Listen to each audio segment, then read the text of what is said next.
મોરબીના વીરપરડા ગામમાં 18 ફૂટ ઊંડા કૂવામાં દરિયાના મોજાની જેમ પાણી હિલોડા મારતું હોવાનો દાવો છે।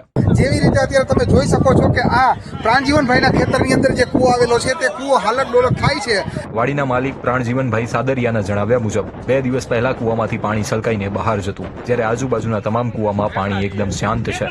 રવિવાર હું આવેલો ને ત્યારે હાલક ડોલક થતો હતો, પાછો સોમવાર આવ્યો ત્યારે વધારે થતું, બહાર છલકીને પાણી જતું હતું, પાછું કાલે શાંત હતું, પાછું આજે પાછું ફરી વખત રિપીટ થયું।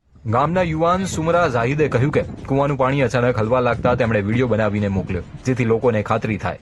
ઉભો રહી ગયો એટલે મેં વિડીયો બનાવ્યો અને આ 2-3 ગામના લોકોને ફોન કરીને બોલાવ્યો। આ જે વિડીયો છે આ AI વાળો નથી, સાચો વિડીયો છે, આ સાચું છે, કુદરતી પ્રક્રિયા છે, કઈ વૈજ્ઞાનિક કારણ લાગે છે। સ્થાનિક અલ્પેશ કોઠિયાએ દાવો કર્યો કે કેટલાક લોકો આ ઘટના પાછળ ભૂત પ્રેત કે પવનને કારણ માને છે, પણ અસલી કારણ મેં જોયું તો અહીંયા કઈક એવું સાયન્ટિફિક રીઝન જેવું મને લાગ્યું, કારણ કે કોઈ પવનની ગતિથી જો અત્યારે આટલું બધું હલતું હોય તો બીજા પણ કૂવામાં હલવું જોઈએ, એવું કઈ છે નહીં। એટલે તંત્રને પણ જાણ કરી છે, તંત્ર પણ આમાંથી આખો વિડીયો જોવા માટે ડાઉનલોડ કરો દિવ્ય ભાસ્કર એપ।